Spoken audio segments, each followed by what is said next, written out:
everyone, welcome back to Together We Are Thursdays. This week the topic is what to do if you are not doing well and nobody's around. Like, how do you get yourself out of a bad place if you have no one to talk to? If you're interested, we've done a couple of videos on like trigger mitigation, and this is sort of a similar type thing. Like, if you're just in a bad place with your ED and none of your established support network is available, things you can do. So for me, the number one thing is online support. If you belong to an ED support community, you can log on 24/7 and somebody will be there to talk to, most likely. If you belong to more than one, odds are you're going to find somebody online when you feel like talking, or if you're having a hard time. Crimson mentioned like phone stuff. Yeah, I'm a total crackberry head. Like, I'm such a crackhead with my phone.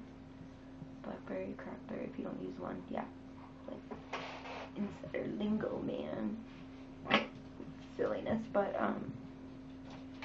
yeah, I'm glued to this thing, and it's awesome because I have Facebook on here. Not that I log in often enough. You guys can log me all you want for that. Twitter, what else? Texting. Like, texting is huge. One of the things with Facebook is that there are like private messaging groups, and of course, like, if you belong to an ED support community that has a support forum, you can subscribe to topics or post and get an email notification when somebody writes back, you know. So yeah, to me, like, online support is absolutely huge, and then connections I've made offline with people who get it. And then things that will like help me feel better. Talking back to Anna, absolutely. Tell her to fuck off, and seriously, if you have to yell, yell. Like, seriously, getting good at talking back to your ED is so empowering. And arguing down the pathological bullshit and just be like, okay, illogical, irrational, not having it. Easier said than done, but with practice, I mean, with habit and stuff, you will become more empowered. It does help just to be like, seriously, really, let's have a reality check, you know? Not always easy, obviously, if you're in a bad place too, but anything that can transform your mood, like pet therapy. Little Miss Eily down here. Yeah, cute little Eily in her sweater. 'Cause it's cold out there. What's up, poofy head? What's it doing? What's it doing, cutie? Just gonna go sit on the scale some more. My ma used to do that. My ma used to go sit on the scale. Now Eily does. It's very cute. Her sweater's sliding down. Poor baby. Give some ED love, Eily. Give some therapy loves. Tilty-headed puggy loves. Tilty-headed puggy loves. Go tilt the other way. And a tilt the other way. Baby girl. Yes, you are. She's sleepy. With a tilty-headed eye. She's like, Mom, I'm tired. Anyway, yeah. Snuggling with Eily, just petting her, it's very calming and soothing, or snuggling with one of the birds, or lying down, loving on the kitties, or having them, you know, anything that will bring comfort. You know, soak in a bath, use aromatherapy, listen to music that is transformative in a good way for you, mood-wise. Read, write, draw, paint, catharsis, whatever works for you. Typically, distraction and healthy coping skills are your goals, but honestly, and I know it's kind of hard to reach out and network, but anyone suffering with an ED should have a support system all the time. And that's one of the reasons I love the internet, because if I log on at 2 in the morning, it's daytime in the UK, and somebody will be there. You know what I mean? Like, the internet transcends geography. It doesn't matter what time it is. If you're part of a big enough community, chances are somebody's going to be there. And if you have a thread where you can, you know,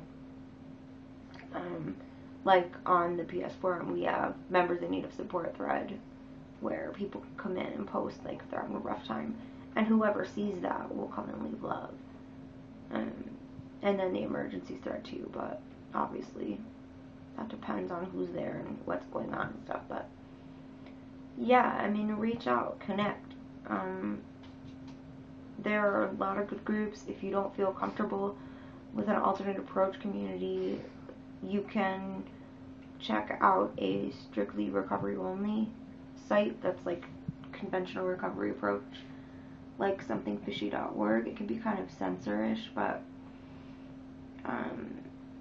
it's a big community, and you may be able to find some good support there, and you don't have to be of a certain age to get on there.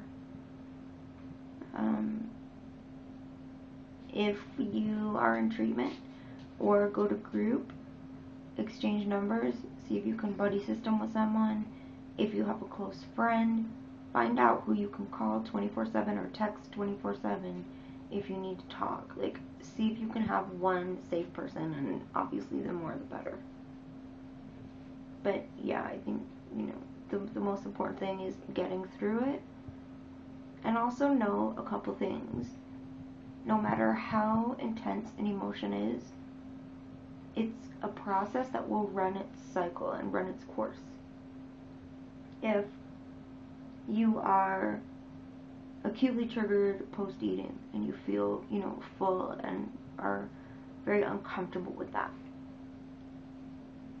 it will take about, well, I guess between 20 minutes and maybe an hour, depending on how much you've eaten and what it is and how you've been coping with food for that. It will pass. It will pass. You just have to write it out. And seriously, like my quote about how do we endure? One moment, one heartbeat, one breath at a time. It's true.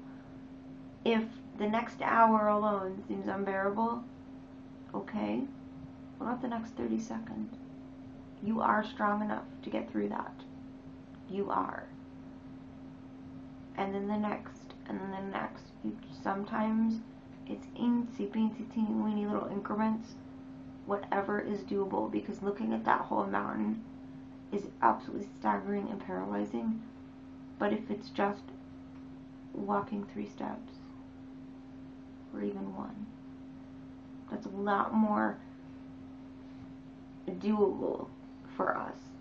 And because we live in the now, it's really difficult not to project like that. We're very instantaneous creatures, and what we feel in the moment is going to have a lot to do with how we feel. And with an ED, of course, then you end up overanalyzing and replaying the icky parts in your mind. I mean, that gets beyond acute bad moments. But anything you can do to mitigate that, or to empower yourself to take it one step at a time and get through it. Affirmations, pictures, anything that helps you, anything that will lift your spirits when you're down or bring you comfort. You know, breathing exercises are awesome. If you're panicky, counting works because it triggers your left brain rather than, you know, the right brain, which is supposedly more emotional. If you trigger like more analytical thoughts, it's supposed to be calming.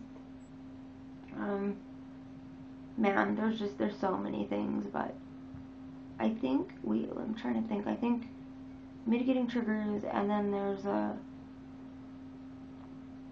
video I did like way back on Together We Are, call it Recovery Repository.